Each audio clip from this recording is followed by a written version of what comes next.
भाद्रपद कृष्णाष्टमी को श्री कृष्ण जन्माष्टमी कहते हैं क्योंकि ये दिन भगवान श्री कृष्ण का जन्म दिवस माना जाता है।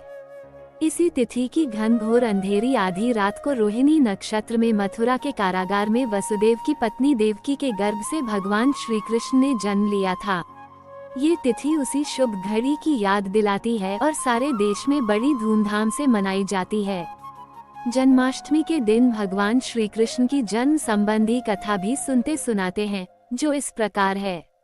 द्वापर युग में भोजवंशी राजा उग्रसेन मथुरा में राज्य करता था। उसके आत्ताई पुत्र कंस ने उसे गद्दी से उतार दिया और स्वयं मथुरा का राजा बन बैठा।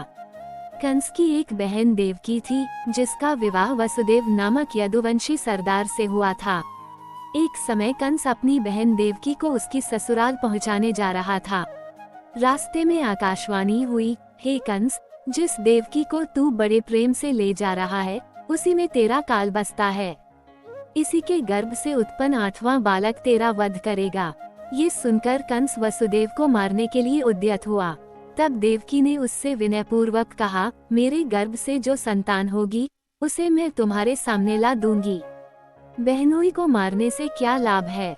कंस ने देवकी की बात मान ली और मथुरा वापस चला आया। उसने वसुदेव और देवकी को कारागृह में डाल दिया। वसुदेव देवकी के एक एक करके 7 बच्चे हुए और 7 को जन्म लेते ही कंस ने मार डाला। अब 8वां बच्चा होने वाला था। कारागार में उन पर कड़े पहरे बैठा दिए गए। उसी समय नंद की पत्नी यशोदा को भी बच्चा होने वाला था। उन्होंने वसुदेव देवकी के दुखी जीवन को देख 8वें बच्चे की रक्षा का उपाय रचा।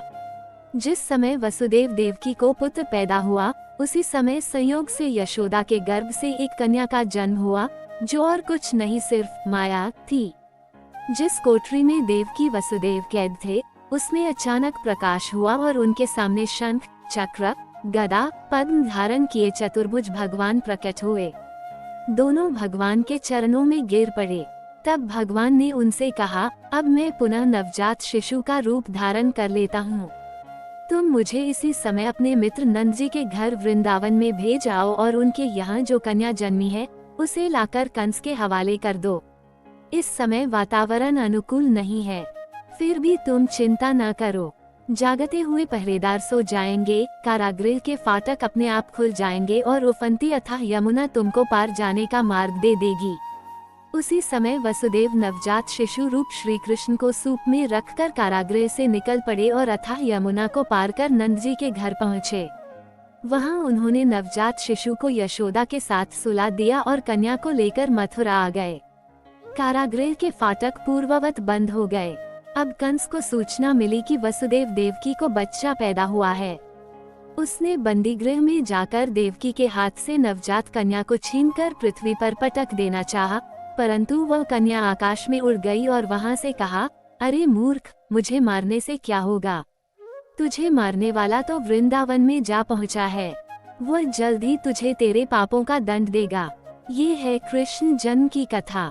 कृष्ण जन्माष्टमी की आप सभी को हार्दिक शुभकामनाएं। जय श्री कृष्ण। उम्मीद है कि आपको जानकारी पसंद आई होगी। वीडियो अच्छी लगी तो वीडियो को लाइक करें और चैनल पर पहली बार आते हैं तो सब्सक्राइब करना ना भूले। धन्यवाद।